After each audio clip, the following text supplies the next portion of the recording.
it kind of hit me like, oh man, I had no clue what I was in for.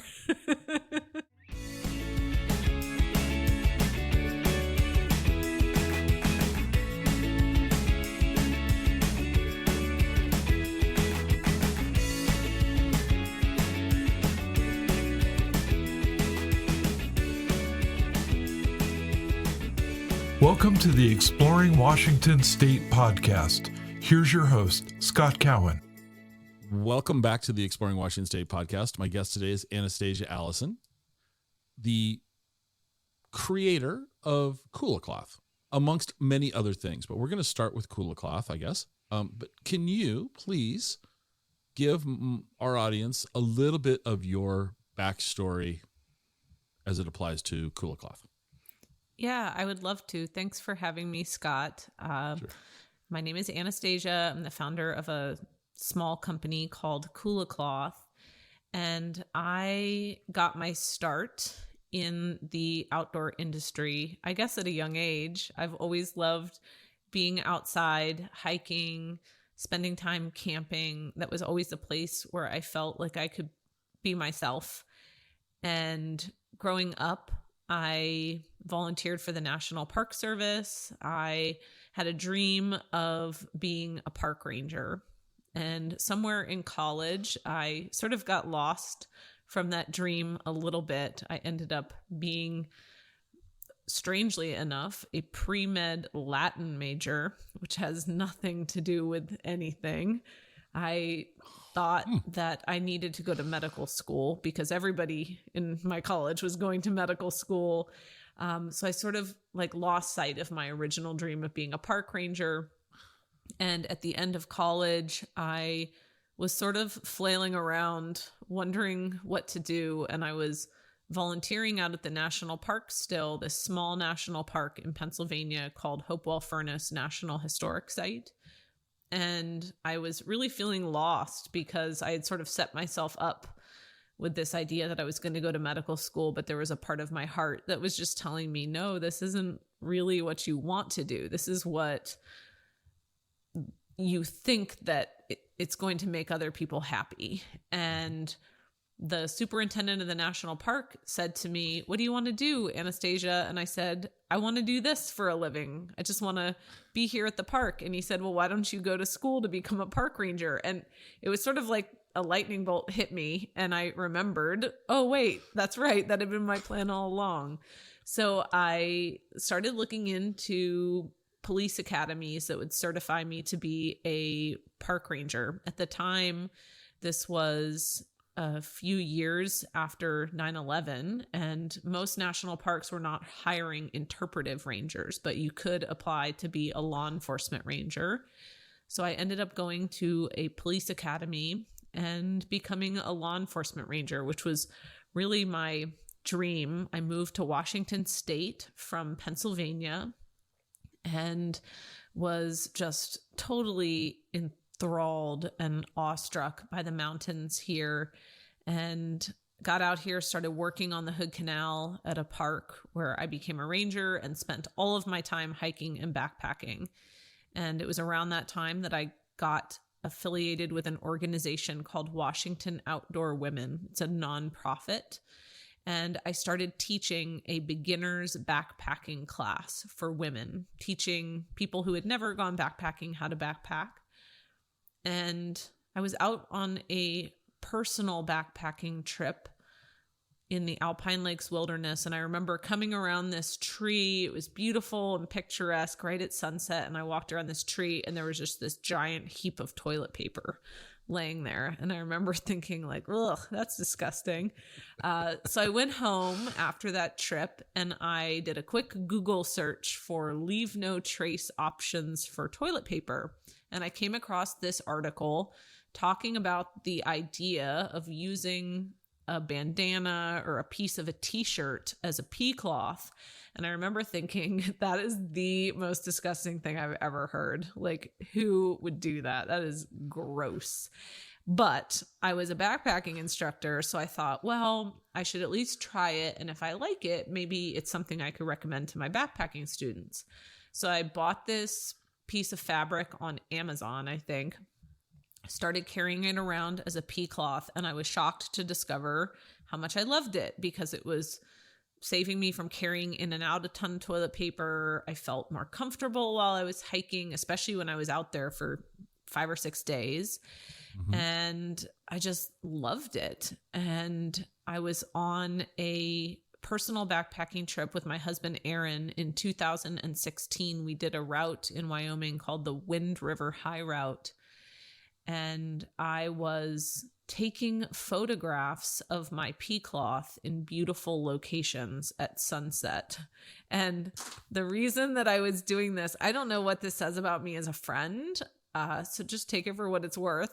But I had this idea to make a series of cards, greeting cards with a pea cloth on it. And this was going to be a joke for me. I was just going to have a set of them printed. It was going to be a joke to give to one of my girlfriends for Christmas. And so I'm in this beautiful campsite. I mean, probably one of the most beautiful places I've ever camped in my life, high in the Continental Divide. And I have this photo sort of set up. My pea cloth is like hanging off of my trekking pole. And all of a sudden, out of nowhere, I mean, it just felt like this thought sort of arrived in the ether. It was just sort of this idea, like, why isn't that a real piece of gear? Or I wish it looked cooler, like, you know, not just this ugly scrap of fabric. And I kind of wondered, hey, has anybody ever designed something to be like a legit pea cloth? And I thought about all this gear I was taking up there that had a lot of thought put into it. And yet this one piece of fabric that arguably I'm putting in a relatively sensitive part of my body looked like I had, you know, grabbed it out of some rag bin. And so I thought, I bet people would be less squeamish about this whole concept of using a pea cloth if it felt like a real piece of gear. So I went home after that trip and I did a little bit of research on what it would take maybe to design something like that, and immediately got scared away because I saw a lot of money that I didn't have. I saw a lot of knowledge that I didn't have. I saw just a lot of what ifs, right? Why would people even buy this? And so I pretty much talked myself out of it right away. And it wasn't until a couple years later, and I will shorten this part of the story unless you want me to go deeper into it, but it basically involves a near-death experience and me sort of realizing that all the fears that I had in my mind were just being made up by me, and that really I was the one holding myself back. And so I started taking little steps, and that was how Kula Cloth came into existence in the world. All right. So I'm going to pause you there because I don't know how else this lines up. You were previously on our show as part of the musical Mountaineers. How did that come about? So that's a really interesting question because I feel like the musical Mountaineers is such an important part of Kula Cloth as well. So I mentioned that I was a park ranger.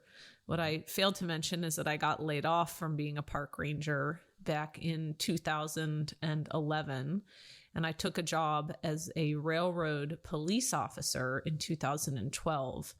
And I had done that job for about 4 or 5 years by the time I had this sort of idea for this pea cloth kind of come into my mind. I was still teaching backpacking. Okay. And I had this near-death experience. At some point in there, I had also simultaneously had this additional experience, and it's hard for me to describe this without it sounding a little bit woo-woo, But I came home from work one night, and I mentioned I was a police officer. I worked night shift. Came home from work one night, and a little thought popped into my mind that just said, go play your violin on the summit of a mountain. And I remember thinking, yes, this is my ticket out of working for the railroad, because at the time I was very unhappy working for the railroad. I was working extremely long shifts, and it was a relatively traumatic job. As you can imagine, trains and people don't mix very well. And I was really sort of looking for my way out, and I didn't know what that was. And I was really scared to leave, because just leaving an $80,000 a year job has a lot of fears that go along with that. And through a really serendipitous series of events, I ended up meeting this woman named Rose, who, unbeknownst to me, had a dream of playing her piano in the mountains. And I finally made the decision to leave my job. So I left my job at the railroad, and Rose and I started doing these sunrise serenades as the musical Mountaineers, never really expecting that to be anything more than just two friends going out into the mountains and playing music. But very quickly, the musical Mountaineers started to grow. And so almost on this parallel track, there was me having ideas for Kula Cloth and beginning to sort of pursue the design of this product and try to figure that out. And then simultaneously, there's me and Rose taking our instruments out into the mountains. And I really feel as though in some way the musical Mountaineers was this way of bringing me back to the present moment and keeping me focused on moving forward without needing to know all the answers. Like when you're creating a product or building a business, it's really easy to get stuck in your head and like obsess about all the stuff you don't know, or just be fearful. I mean, I was petrified. I had given up my job and I had no money. I was dumping it all into this business. I was making $0. And when you are living in that place of lack, the most important thing you can do is to do something, anything that makes you feel abundant, because staying in that fear and worry is only going to attract more of it into your life. And so it was like, as I moved forward with Kula and would sort of get into these little blocks to my creativity or my momentum or my motivation, or just feeling really frustrated or like I didn't know what to do next, it's like I would go out and play my violin in the mountains, and then I would come back and it sort of felt like, okay, magically the answers started to line up for me. And so it was really amazing how playing music in nature sort of became this, like, I almost want to call it the lubrication for the path for Kula to flow really easily. I think if I hadn't had that outlet, I think that it would have been much easier for me to get stuck and give up. I agree 100% that it's easy for somebody who's, whether entrepreneur, creative, to get stuck trying to figure out the answer to something that seems important, but in the reality is it's not. Whether that's a self-limiting belief, I'm only speaking from personal experience here, or so it's interesting that these coincided. Mm-hmm.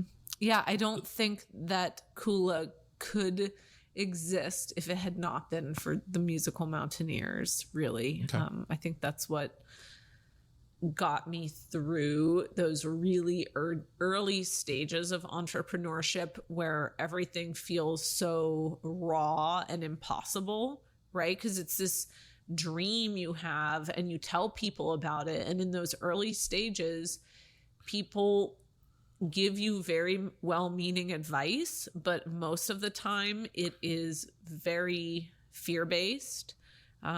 People told me a lot of things early on, like nobody will ever buy a pea cloth that has art on it, or what are you going to do when everybody has bought one? Which that comment always sort of makes me giggle now, because I'm like, if everybody who could realistically use a Kula had bought one, I'll just go buy like an island. Yeah. Because you'll be just fine. That's like billions of people.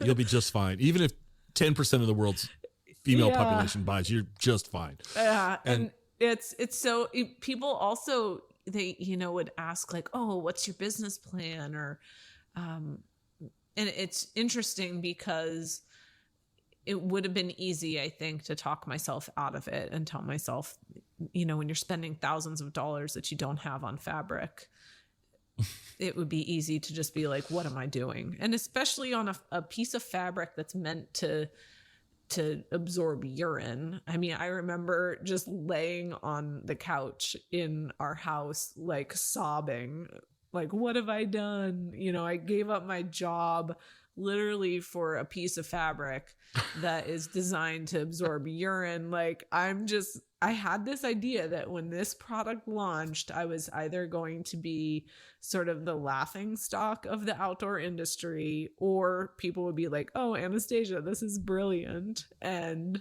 I figured, well, either way, I'm going down in a blaze of glory. So just have to go for it. So I have a couple of questions come out of that for me now. Question number one: you were married at the time you were starting Kula Cloth, correct? Mm-hmm. What did your husband say? I mean, obviously, we know where you are, so we know that you came to an agreement. As a couple, you came to an agreement. But so what was that like over dinner? Did you just sit down and go, "Hey, I think I've got this idea." But has he? Yeah, what was his response when you broached this for the first time? So my husband's name is Aaron, and when I first started talking about leaving my job and wanting to do something else, there really weren't any clear plans, if I'm being honest. Like Kula Cloth, the idea for Kula Cloth had happened back in 2016, and then it had sort of faded away. But I kind of had this vague idea of, I'm going to do something in the outdoor industry. I'm going to teach backpacking, and I'm going to do this coaching thing. And it was very vague, but I have to give it to Aaron. From the very, very beginning, he had 100% full belief that I was going to do something. And he didn't really need to know all the details of what it was going to look like, which he's an incredibly supportive person. And he really sort of felt like he knew that I was going to do something really cool, and he wanted his role in it to sort of be that he would keep working while I was going to build whatever this was. And so he's been really unbelievably supportive since the very beginning. And what is really, really exciting to me is that my goal from the very, very beginning was to get Kula to a point where he would be able to leave his job and focus on something that he loves, because he has never really had the opportunity in his life to do that. He just sort of went from job to job, like kind of ending up where he was. And what's very exciting to me is that in 37 days from today, it will be his last day at his job. So he has started his own stained glass business. He's a stained glass artist, and he's going to be pursuing that full time. And that is not because of me. It's definitely because of both of us, because Kula would not be what it was or what it is today if he hadn't sort of given me that chance. And I'm really excited now that he gets a chance to do something he's really passionate about. That's great. That's wonderful. I had a feeling that, we probably wouldn't be sitting here talking about Kula Cloth if you didn't have a good support network to get started. Every entrepreneur it's very lonely at times, but you also need, I think, you have to have people that believe in, they might not understand what you're doing. My grandfather worked in the electrical trades, is an electrical wholesale warehouse selling electrical supplies to electricians, right? And his advice to me was, get a union job, save 10% of your pay, and you'll be fine. That was what he grew up. That was his thing. My dad worked for one corporation for 39 years before he retired. I've never fit into the box of good. I basically say I'm unemployable. And my family, my mom, my dad, luckily for me, I mean, my father passed away a few years ago, and he basically said to me very near the end that he was proud of me, which is something I think every kid wants to hear from their parents. Mm-hmm. And then he goes, I finally get it for you. I'm like, okay, cool. So, you have to have, but I've had friends through the years who have, you're going to do what? You talk about Washington State? What? What? And then so you have to have that.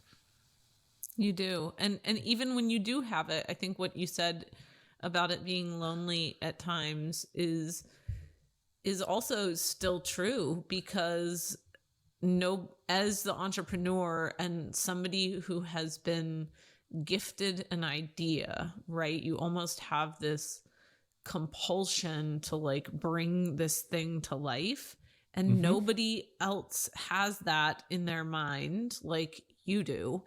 And mm-hmm. so it does feel sometimes very lonely, because it's almost like you watch this thing come to life, and it is literally like an extension, not to get too cliche, but it's like an extension of your soul, like birthed out there into the world. Mm-hmm. And it feels very vulnerable and raw to put it out there the first few times. And I still remember the first few months, maybe even year, of telling people what I was doing.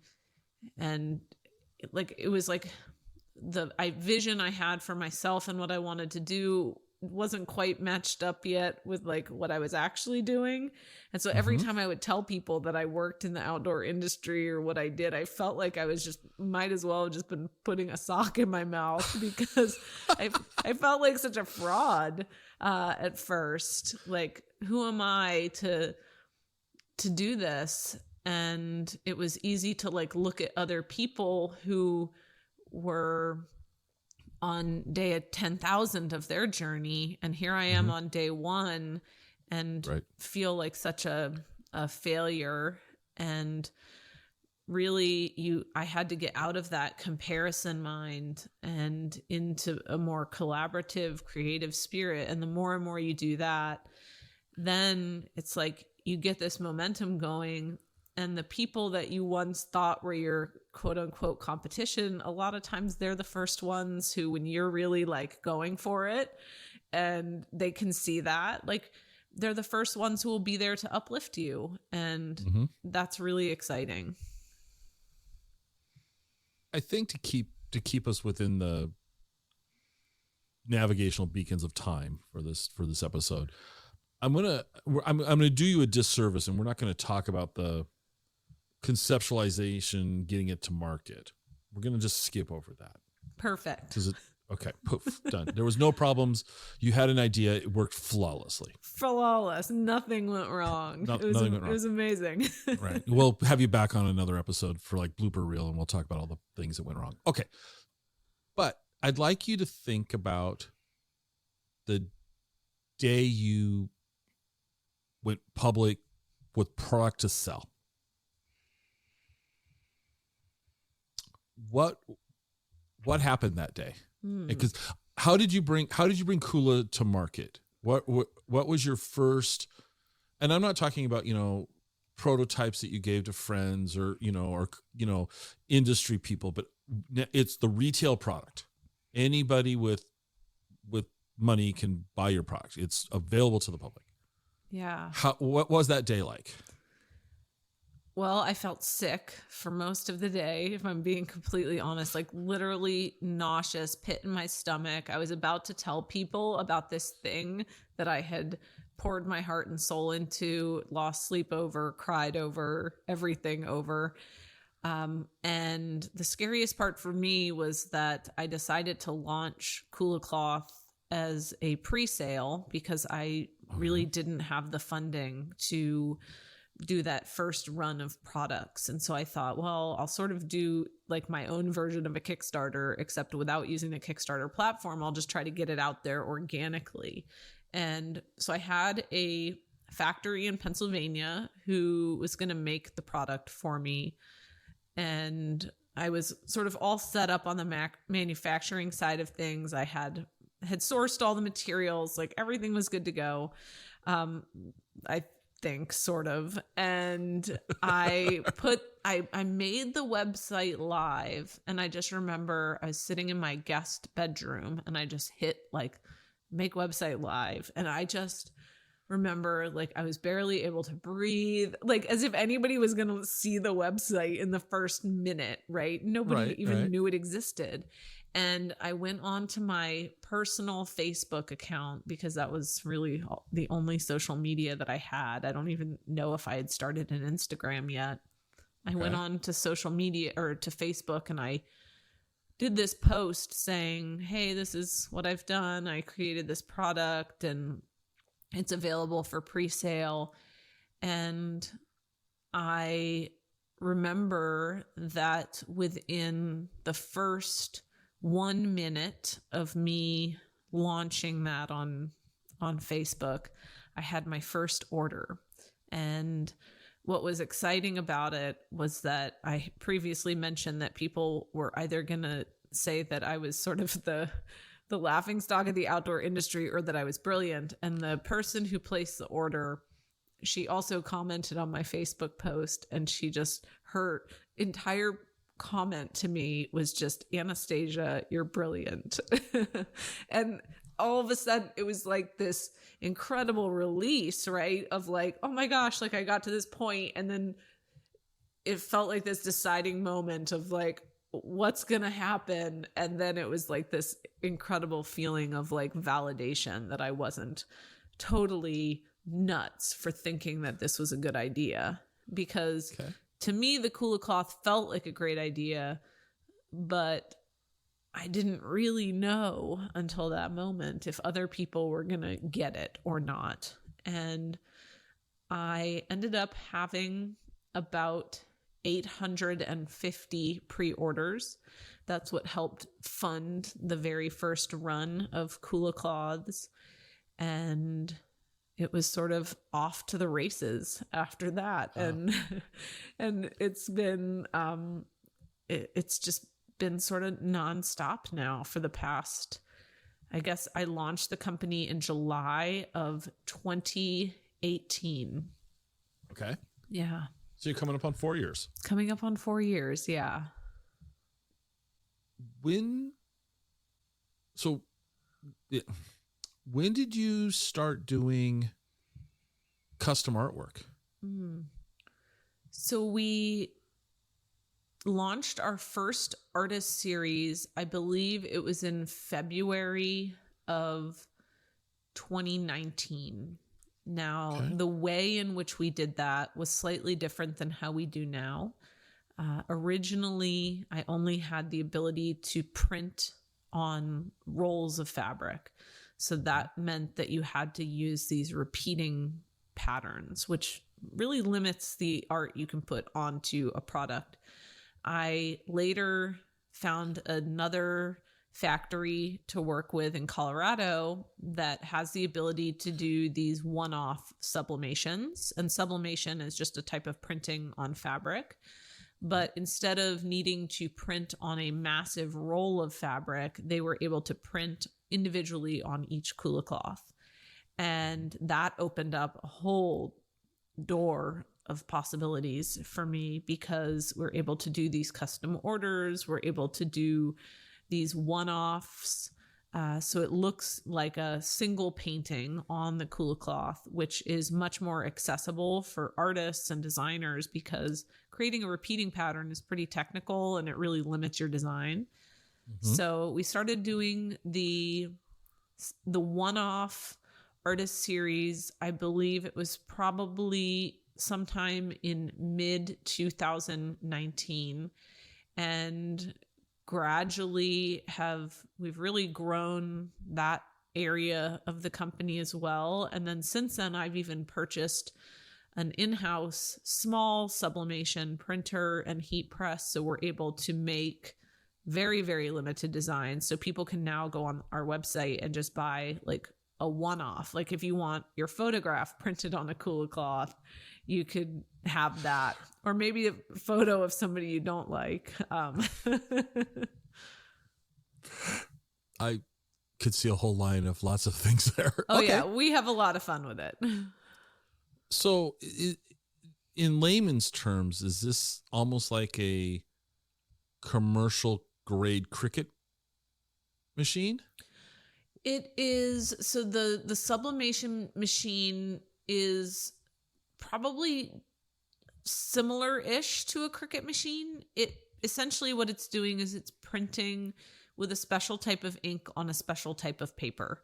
And then you use a heat press to transfer it. And you use a heat press to transfer it. Yep, exactly. And then the paper is specific to the different type of fabric that you are using. But I can also sublimate on ceramic or other types of things. But it's probably a little bit higher grade.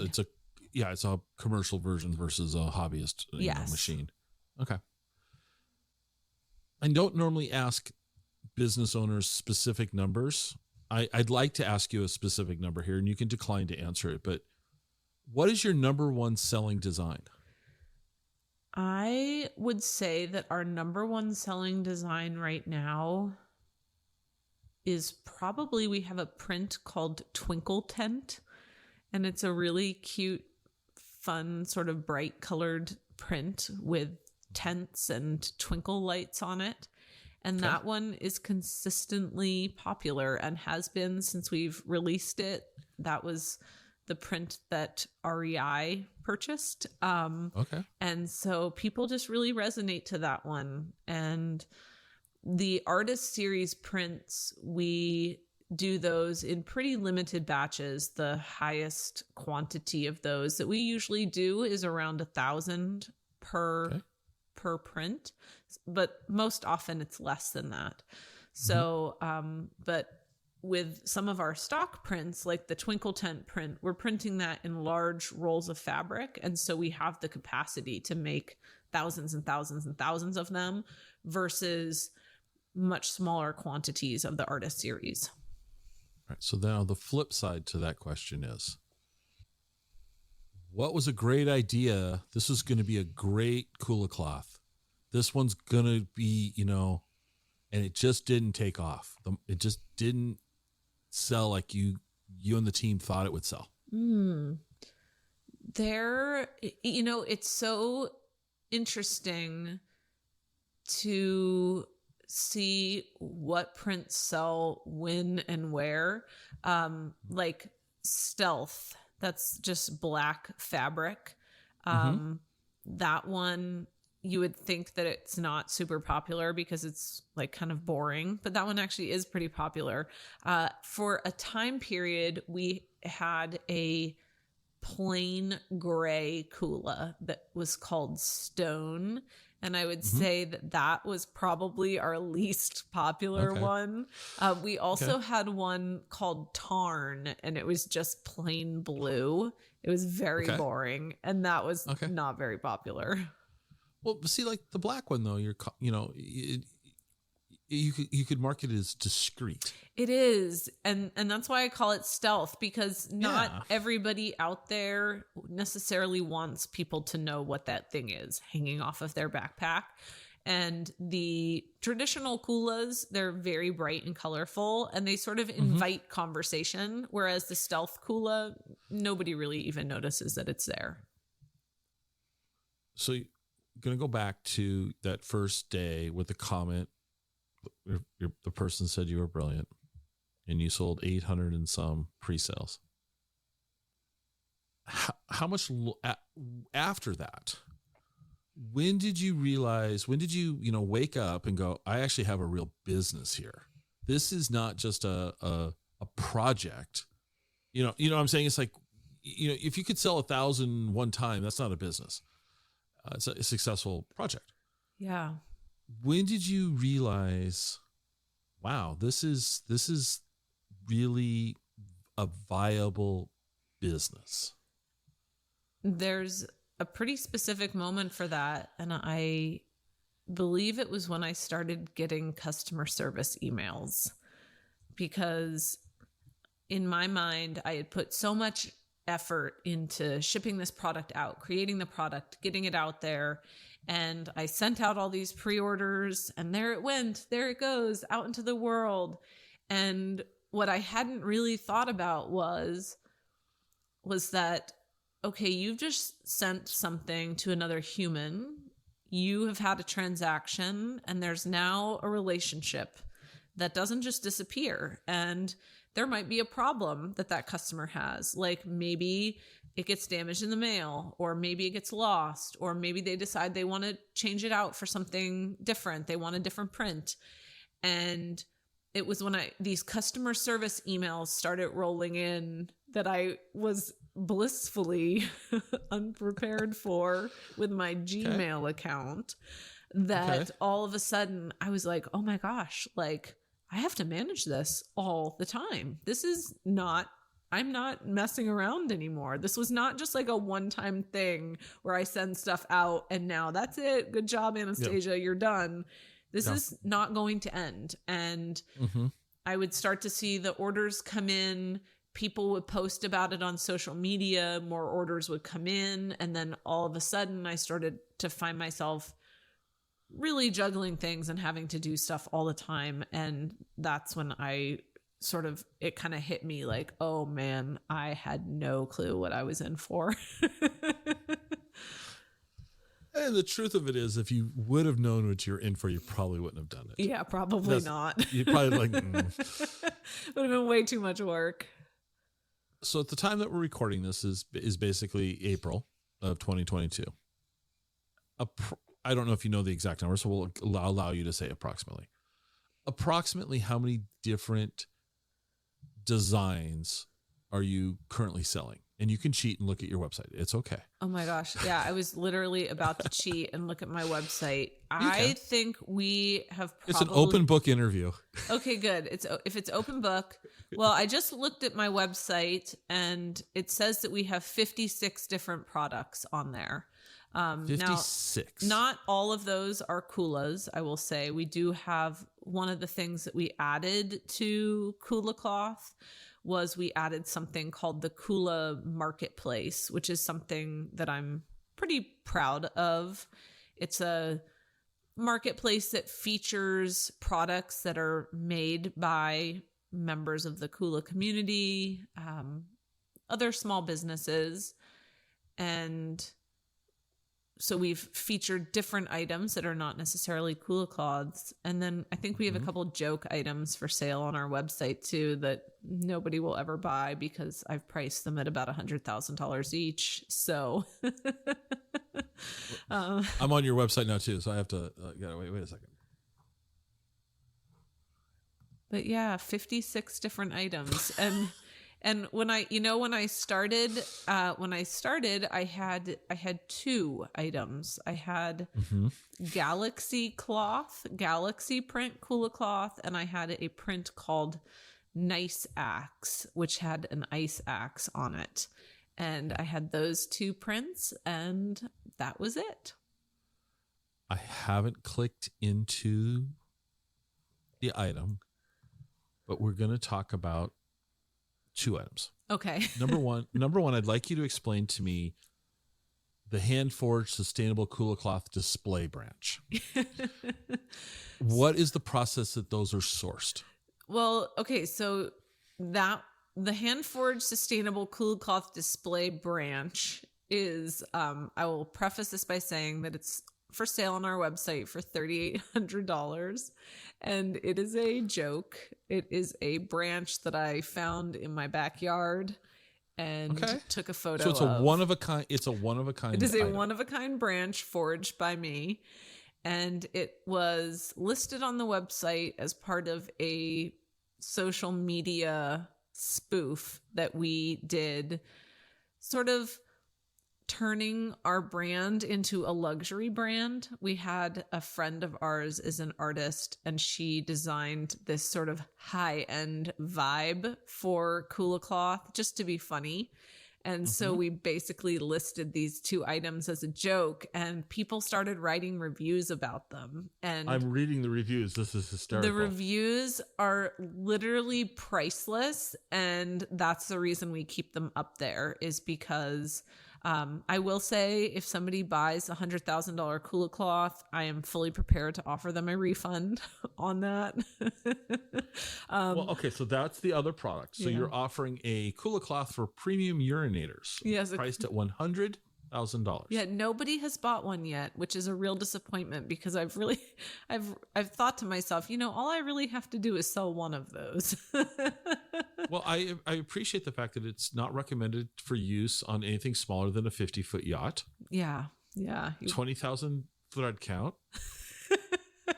I don't even know if 20,000 thread count is a thing, but You're going to have to find out if Elon Musk orders one of these, for somebody. I'm ready for you, Elon. Oh my gosh. I feel, the thing about Kula is that we don't really follow too many rules when it comes to social media. It's just more about like having fun and making people laugh and encouraging this creative playfulness. And that's where those two products came from. And originally it was sort of this one-off joke. And so I put them on the website to be funny. But then a whole bunch of people chimed in with these reviews. And people, when they discover those products on the website, they love reading the reviews so much that I've just left them up on the website. Shifting gears to not traditional, referencing that. Yeah. What inspired you? Where did this Victorian cat come from? So, because like I told you before we went live, I read your newsletter and I find your newsletter to be entertaining. I really appreciate And this Victorian cat cracks me up. What's the deal? Well, I put a lot of work into writing our newsletters, and so it genuinely means a lot that you enjoy them that much, because I have intentionally meant for them to be real content and not just spammy. The Victorian cat was a image I had seen on social media, and I thought it was adorable. I love cats. I have 3 of them, and it was just really funny. And I thought we should do a meme with this cat. And my sister and I came up with this idea for this meme. And I think the very first meme that we ever posted was back in June of last year. And the cat is sort of standing there wearing these Victorian pajamas, and it kind of has a stunned look on its face.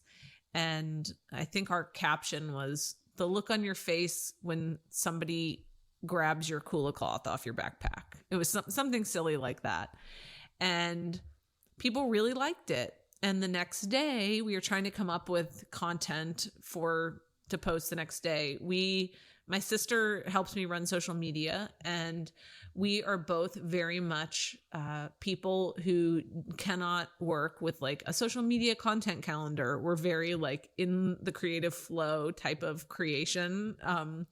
That's just how we work. And I thought to myself, wouldn't it be really funny if we posted the same meme again? Because to me, that had this layered feel to it. Because not only is it a funny meme, but now you're making fun of the fact that posting the same thing 2 days in a row on social media is this sort of like no. So to me, the joke felt like there were some layers there, especially for somebody who spends a lot of time on Instagram. And then the third day comes around and we're like, let's post the meme again, right? Because that's just ludicrous. Nobody would ever post the same thing 3 days in a row.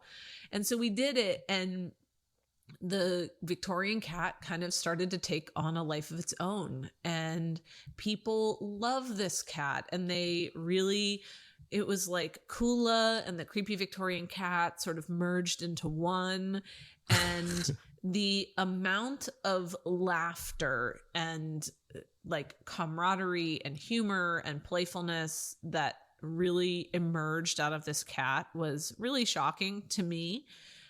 We ended up making a bunch of creepy Victorian cat kulas that we used to do some fundraisers with for some really amazing organizations. So it really sort of turned into something very positive. And we are just about to launch actually an entire collection of products based entirely on this creepy cat. And I never imagined that this cat would play a part in my business, because, I mean, seemingly it has nothing to do with a pea cloth other than the fact that people have like adopted it and love it. And it's been really fun I mentioned that I just am a person who loves to like go with the flow and see where it takes me.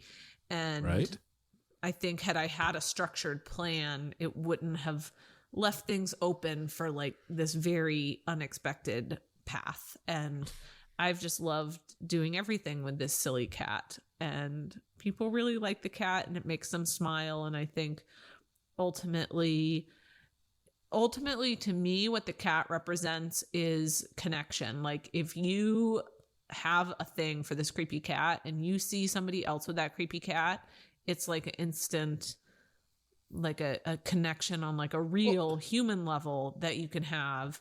And to me, that's like a moment of goodness that wouldn't have otherwise existed. I'm on your, I'm looking at your sales cart right now, and the creepy cat stocking, the knit cat cap. I'm laughing because there's this guy, you've got this guy wearing it, right? The cap is the model. And I'm like, you can't really see what it is. And then I went to the photograph where it's blown. I'm like, oh my God. Yeah. That's hysterical. Yeah. I'll put you on the spot. You said you have a new line.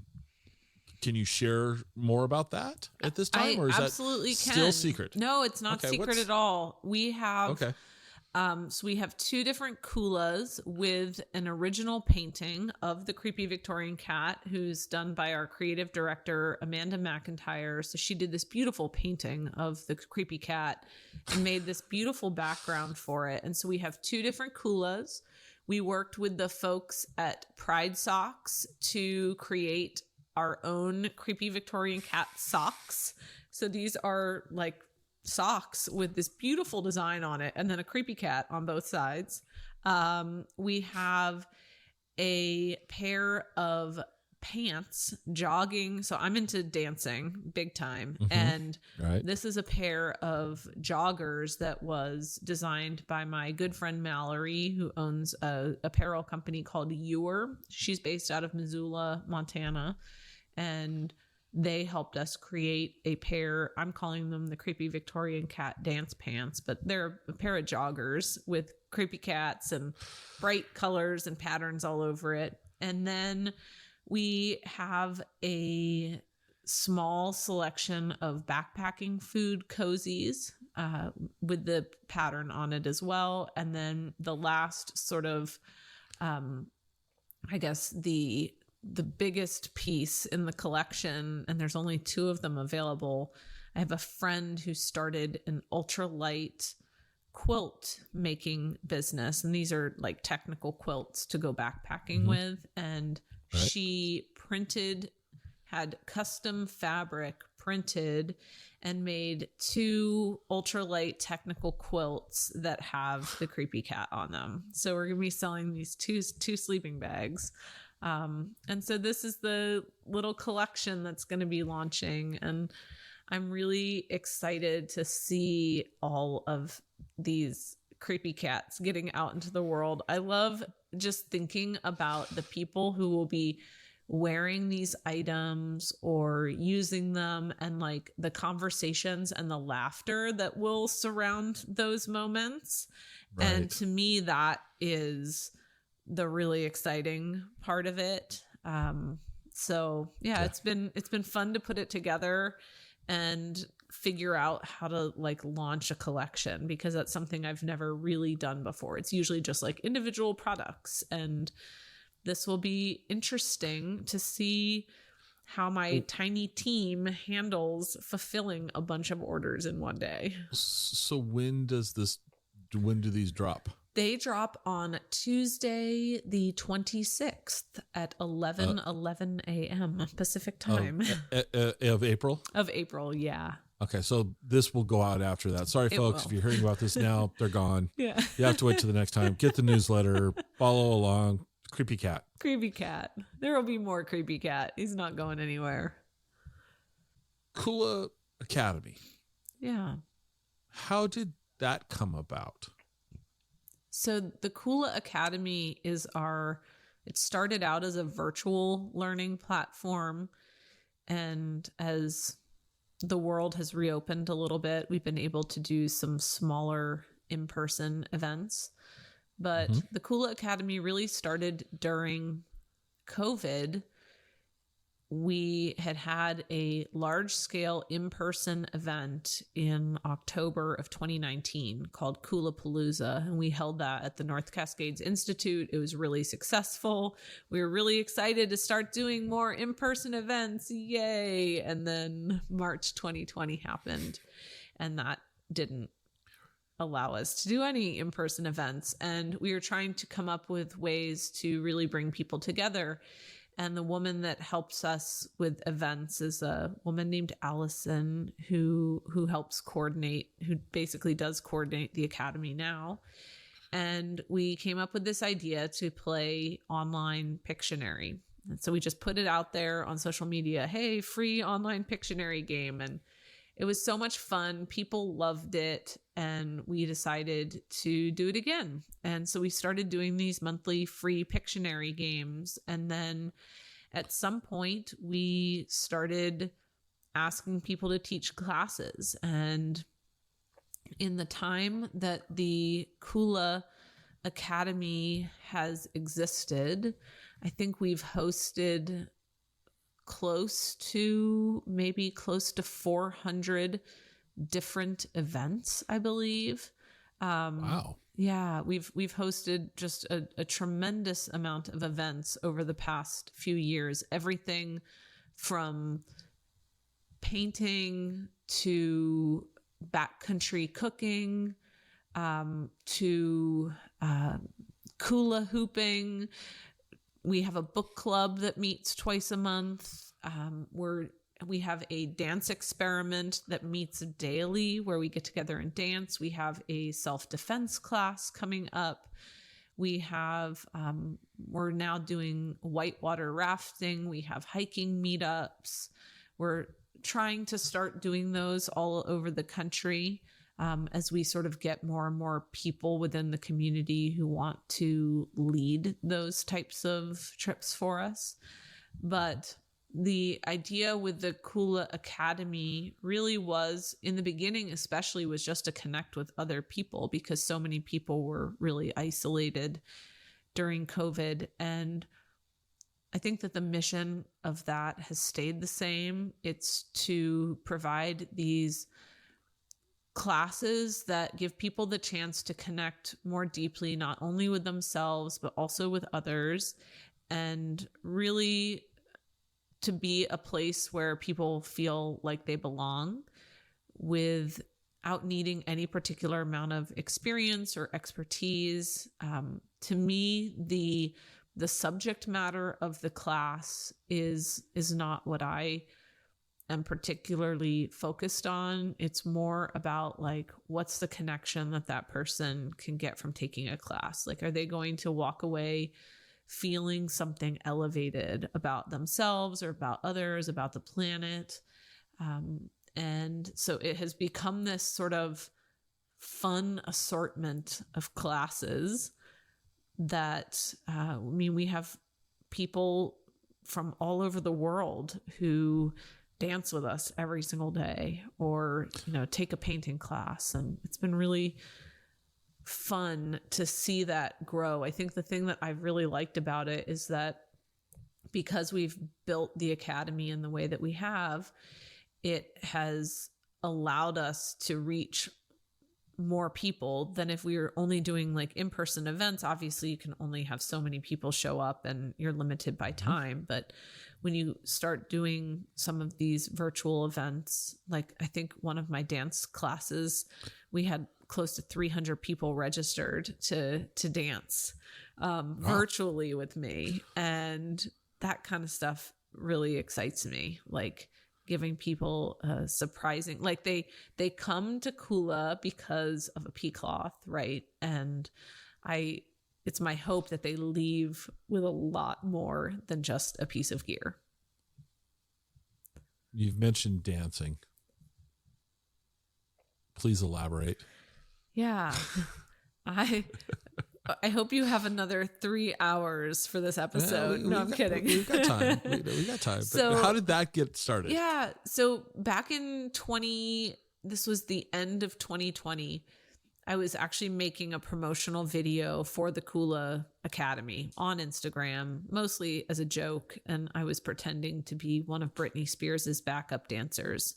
And so I was just dancing on Instagram. It was just very silly. And I realized after I sort of did this fake dancing video, like I felt this just sense of like bubbliness and excitement and joy, and just realized like how much fun it was. And I was always one of those people who said, oh, I don't know how to dance, or I'm not good at dancing. And I would sort of be the wallflower during weddings, right? Like never, ever venturing onto the dance floor. And for some reason, I decided, you know what? I had a lot of fun dancing, doing this fake Britney Spears video. I am just going to try dancing every single day and see what happens. There's no expectations. I'm not doing this to become a good dancer. I'm not doing it to get in shape, like no expectations whatsoever.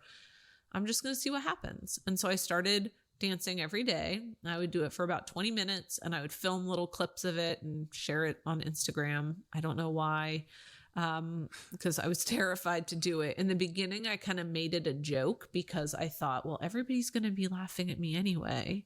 So I might as well like turn it into a joke and beat them to the punch. And so I would be dancing to like Green Day in my headphones, but I would set the song to smooth jazz on Instagram so that it just, so it like looked really funny. And about 2 or 3 weeks into this, I realized like, hey, I really like this. I am having a blast dancing. And so I started like actually lining up my dancing with the real music that I was dancing to. Okay. And I would catch myself anytime I heard myself saying something like, well, I'm not good at dancing, right? Because that's sort of something that we all do, is we try something new and then we immediately offer this disclaimer about how we aren't good at the thing. And I stopped doing that. And I just said, this is where I am with my dancing. I'm not good. Just this is where I am. And I started doing it every day. I started watching like a couple YouTube tutorials, and really over the first few months, I mean, it was tiring and I think I had a couple dance related injuries, but I never stopped. And I never expected it to become anything. It was really just meant to be an experiment of like, let's just see what happens. And what happened is that I've now been dancing for, I think today is probably like 477 days in a row, like consecutive days. I've never missed a day. And I've really redefined what dancing means too. Dancing could be sitting and listening to music and just like moving your body and your hands. It doesn't have to be this like physical thing. And it's not about precision and doing it a certain way, like for TikTok or for Instagram. It's about like really moving your body and connecting with yourself and like allowing yourself to have this beautiful emotional release. And in January of this year, in January of 2020, I decided, you know what? This has been so life-changing for me that I'm going to share it with the Kula community. And I opened it up for a month of dancing in January with whoever wanted to join me. And I think close to 300 people signed up. And not all of them, but many of them are still dancing with me. So we started out with, I had no plan for it to go longer than a month, and that was in January. And now we're going into May, and the same group of people and more gets added every month, but the same group of us are still dancing every single morning at 6:30 a.m.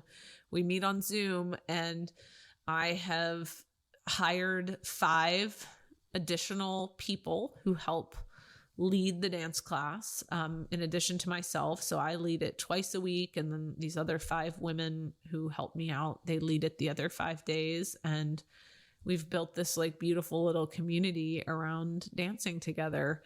And it's just been super fun for me, to watch that grow. Definitely could have never predicted that, right? Like when I started a Cloth company, did I ever think that dancing or creepy Victorian cats would be a part of that journey? No.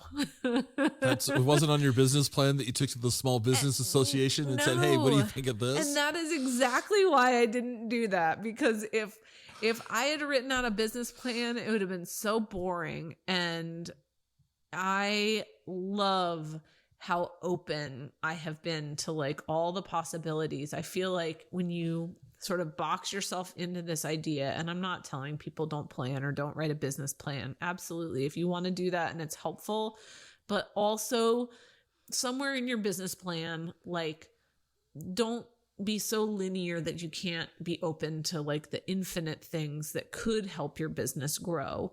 The things, right. And what's so cool is like it's the unexpected magical things that have helped my business grow way more than anything like metrics or ROI or, like all that mumbo jumbo. I don't know, but like I can dance with people. I can like make them laugh with a cat. And that grows my business from a place of like genuine love and care for other humans, sure. Not just like, oh, how many customers can I acquire? And, because for me, ultimately, that is not what is important. I think when you come from a genuine place, it's the connection that's the most important. The customers will appear as a side effect of genuine love and kindness. And people know and can sense like what is genuine and what isn't. And I think that they will stay if they know that your heart is really in the right place. Okay. So I've got specific questions for you. I'm ready. First off, we're going to still talk dancing. So this 6:30 a.m. Zoom call, are you all dancing to the same music, or are people... Okay, so you're all dancing to the same music. We are all dancing to the same music. Yep, we send out the playlist the night before, and then on the Zoom call in the morning, what I'll do is sort of welcome everybody into the class. We start the class with a meditation. So I actually share my computer audio. So people will be listening through their headphones or wherever. But we start out the call. We all do like about a 10-minute meditation together. And then I turn on the music and everybody just free dances on their own. So they are not like trying to copy my moves. And we have people of all different ability levels. We've had folks who have just recovered from surgery and they're literally laying in a bed, like moving their arms, and that is what they can do.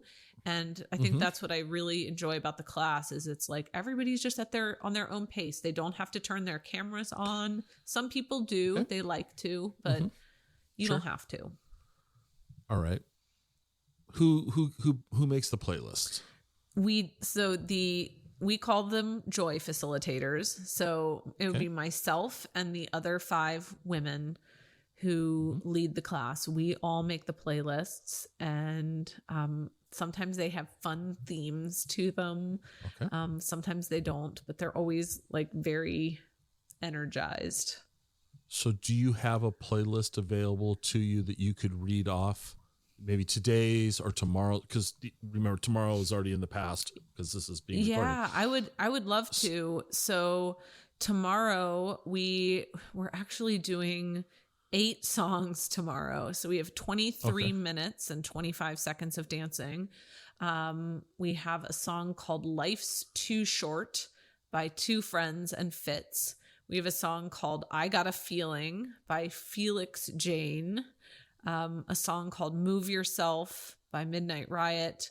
Win Anyway by Walk the Moon. Sunshine by One Republic. Beautiful Life by Cobra Starship. Hello, Hello by Trixie Mattel, and Live a Little by Chaz Cardigan. So that's a playlist that I came up with. My playlists tend to all be like very, very focused on like living your best life and, you know, like dancing and having fun. All right. Somewhere that I read about you, the following certain things. As a child, you wanted to be a rock collector. Yeah. What's your favorite rock? Oh boy. I recently, I have a thing for emeralds. Okay. I don't know exactly why. There's something ethereal about them, but I love emeralds. And my husband was kind enough to give me, one on a ring. That's very nice. Since this is all about Washington State and you're an outdoors person, share a hike with our listeners that is maybe not incredibly well known, that is worth the effort, or where you like to go. Not your secret spot that you don't want to share with people, not that tree that had the toilet paper and the beautiful view. But give us a suggestion of a good hike in Washington. Oh my gosh, there's so many hikes that I'm thinking of. Okay, I have one in mind. I love Thunder Mountain. Actually, okay, take that one back. I'm forgetting the name of the lakes. Okay, it's Thornton Lakes. I had my 2 T lakes mixed up there. So Thornton Lakes, it's in the North Cascades National Park. And you can hike to Thornton Lakes. And then if you are a little bit more adventurous, you can scramble. You don't necessarily have to go to Thornton Lakes, but you can scramble sort of beyond Thornton, and you can climb up to the summit of a peak called Trapper's Peak. And it is just some of the most spectacular views of the North Cascades. And I have never seen too many crowds when I'm up on that trail before. It's gorgeous, like absolutely stunningly gorgeous. I will say that the route up Trappers is a little scrambly at points, a little steep. It's a long hike, but it's definitely worth the effort. Okay. You also, in your social media, wherever I saw this at, you drink coffee. I do. Your preferred type of coffee? Right now, I have been drinking J5 espresso, Emperor's Blend espresso. So J5 is a little coffee stand in Leavenworth.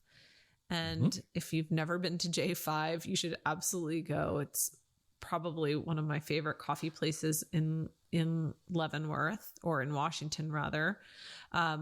The other coffee place that I love going to, and they don't roast their own beans, but they buy from a lot of amazing coffee roasting places, is Narrative Coffee. And Narrative has 2 locations. They have one in Everett and one in Bellingham. I've been to the Everett one. That is a really cool space. It is an amazing coffee shop. I really like how they treat coffee like, bars have, rotating taps, or, I love how they have rotating coffee going through there. Yeah. Yeah, I think it is that's a great hands place. down probably.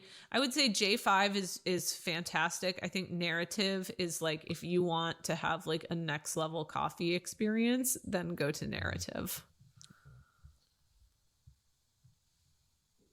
Chocolate chip cookies. Oh.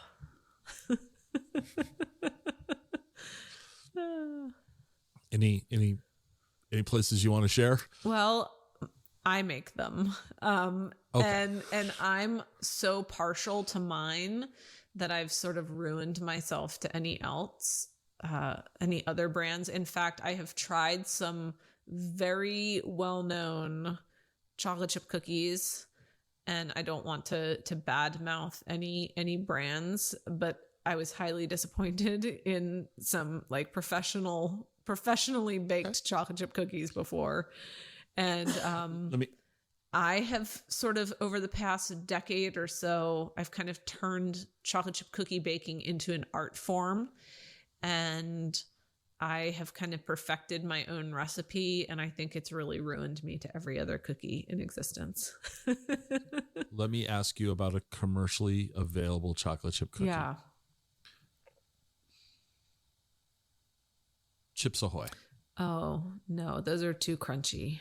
Yeah. Well, what about the chewy ones? No, just that's too. completely that's a completely fine answer. Yeah, that would just, it would, like, to me, when I eat a chocolate chip cookie, it is probably a similar experience to somebody like drinking a fine wine. Like, I am going to just share this random fact because it's somewhat embarrassing, but when I eat a chocolate chip cookie, I don't just eat it in large pieces. I have this like little knife, and I will literally like cut off little slivers of this cookie to like savor it. So this is very fine chocolate chip cookie eating process for me. Okay. When you're not running your pea cloth empire, probably never thought of it in those terms. What do you like to do for fun? Obviously, you're going to say outdoor stuff, but what else? What do you and your husband like to do? What's entertaining for you guys? I used to be on the go all the time, and this is before Kula Cloth. I was hiking or backpacking and always had to have something, or I would literally almost have an anxiety attack if I didn't have something planned. And over the past few years, and I don't know if it's maybe because COVID sort of forced everybody into relaxing their ways a little bit. It was probably good for me in some sense because I was sort of running at this very exhausting pace and had this almost unhealthy desire and need to like always be doing something. And I now sort of jokingly refer to myself as the most boring, exciting person you'll ever meet because I really love doing very simple things now. My husband and I are incredibly fortunate enough to live in a house that is located in the mountains, and we have access to a lake. And so we spend a lot of time here just hiking around the property near our house and paddleboarding out on the lake and spending time with our cats. And I love rollerblading. So I live near Arlington, Washington, and I spend a lot of time rollerblading on the Centennial Trail. We also like to play music together, go out to dinner. And if we do go on vacation together, we often like to go to desert environments just because it's a little bit different than Washington. So I love going to Utah and exploring canyons or Death Valley and seeing lots of different environments. So, but I also sort of jokingly call myself a little bit of a hermit, and I refer to my house as a hermitage because it takes a lot for me to leave. And yeah, I love being home.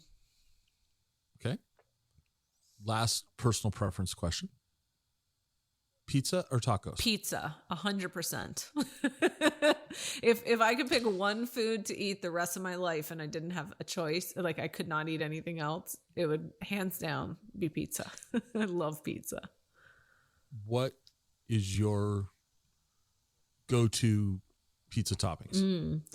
Mushrooms, caramelized onions, bacon, eggplant, sun-dried tomatoes, mozzarella, and basil.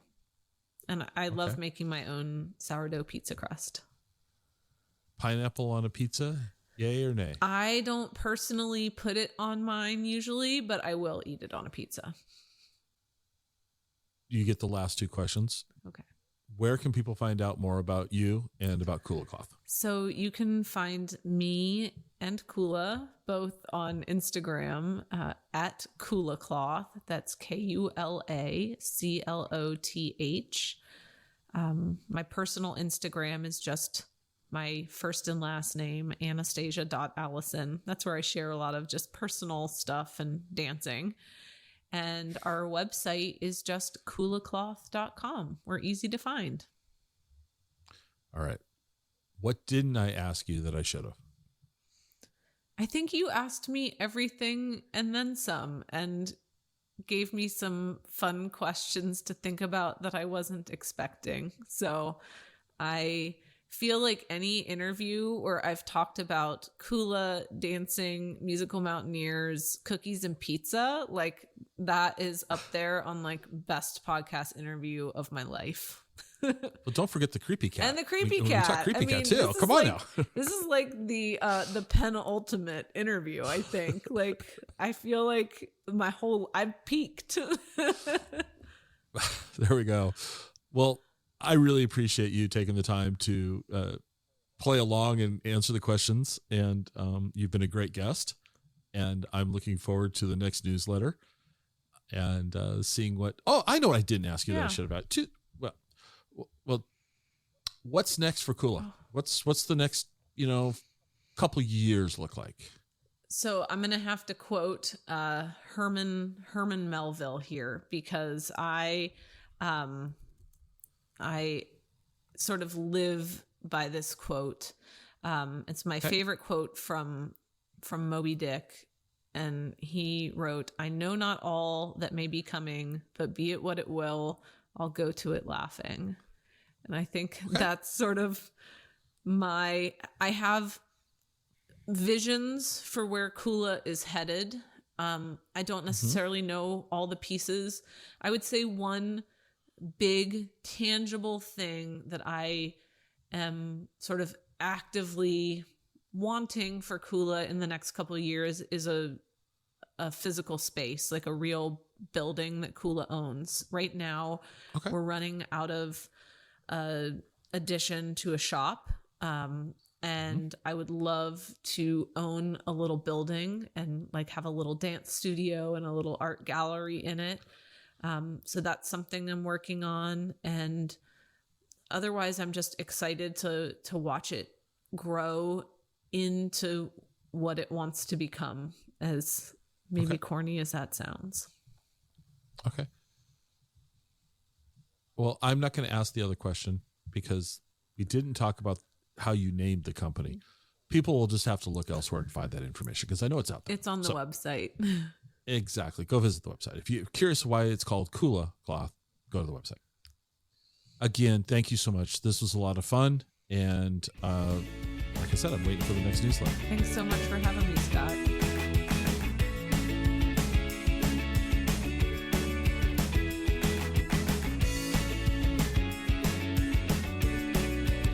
Join us next time for another episode of the Exploring Washington State podcast.